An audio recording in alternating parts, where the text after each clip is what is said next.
The massive oak doors of St. Anne's Cathedral groaned as they swung open, revealing Barron Trump, flanked by his Secret Service guards. Outside, a curious crowd murmured in hushed tones, snapping photos and speculating about his unexpected appearance.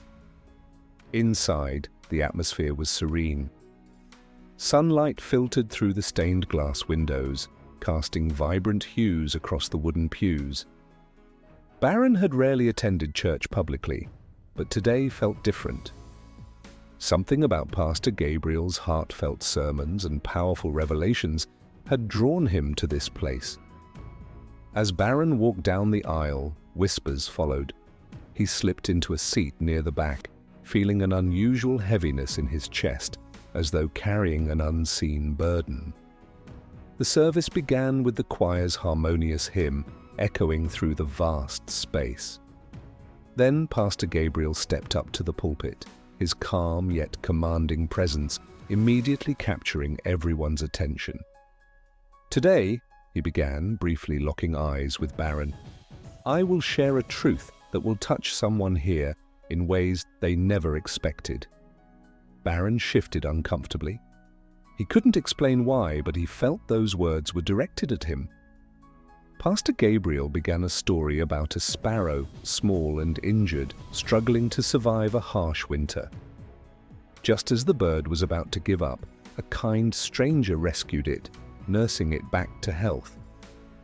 "The sparrow thought it was forgotten," the pastor said, his voice thick with emotion. "But it was never alone.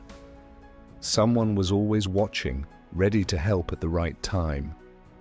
Barron's chest tightened as he reflected on his own life. The constant scrutiny, the pressure to appear strong, and the loneliness he often concealed. The sparrow's story felt uncomfortably familiar.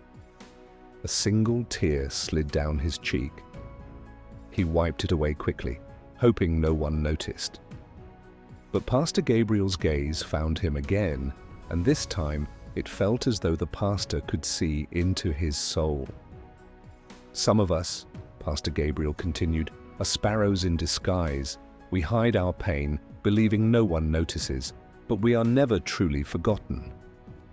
Barron's breathing hitched. Could this be why he felt compelled to attend today? The service reached its peak as Pastor Gabriel stepped away from the pulpit, delivering a profound revelation. "God works through people," he said. "Sometimes those who seem the strongest are the ones who need the most love. And sometimes they're chosen to carry burdens, not for themselves, but for others." The words struck Barron like lightning. Memories flashed through his mind, the relentless expectations, the harsh criticism, and the moments when he questioned if anyone truly understood him. Suddenly, Pastor Gabriel turned, pointing toward the back. "You," he said warmly. The congregation turned, their eyes settling on Barron. "Young man," the pastor continued, "you carry a light the world desperately needs, but first you must release the pain you've hidden for so long." Barron froze, his heart pounding. Tears streamed down his face, unstoppable. For the first time he felt seen, not as a public figure, but as a person. The congregation remained silent, moved by Barron's raw vulnerability. Even his guards, unsure whether to intervene, stood still. Pastor Gabriel's voice softened. "There is no shame in tears, young man. Sometimes they are the loudest prayers we can offer." Barron's voice trembled as he spoke, barely audible amidst the profound silence. How do you know?" Pastor Gabriel stepped closer, his tone gentle yet resolute. "I don't," he admitted, "but God does. Today he wants you to know you're not alone." The words pierced Barron's defenses, breaking down walls he'd spent years building. The weight of silent struggles, the pressure of being in the public eye, the relentless scrutiny, the aching loneliness, all poured out in silent sobs.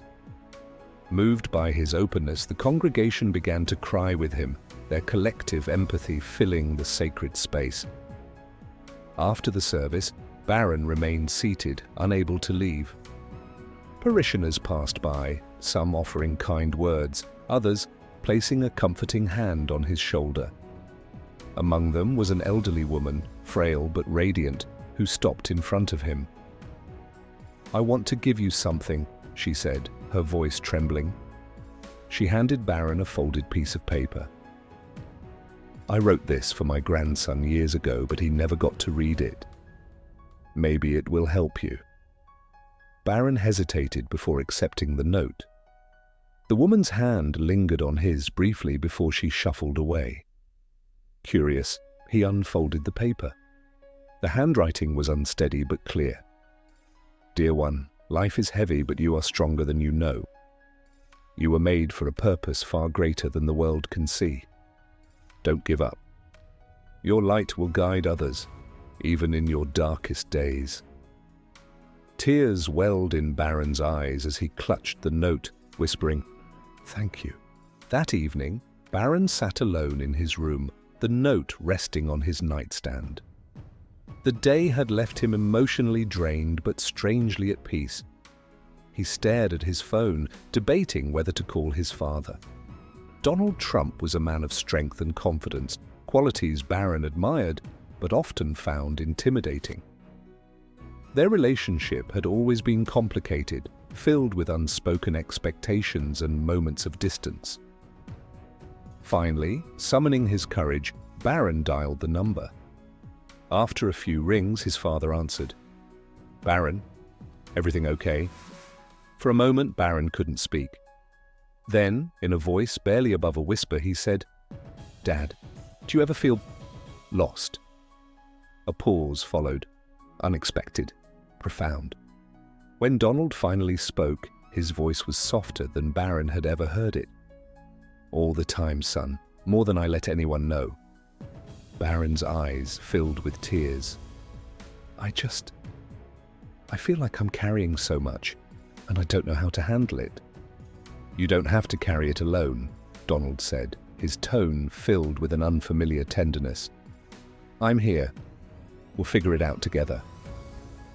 Barron smiled through his tears, feeling a connection he'd longed for, but rarely experienced. By the end of the week, news of Barron's emotional moment at St. Anne's had spread nationwide.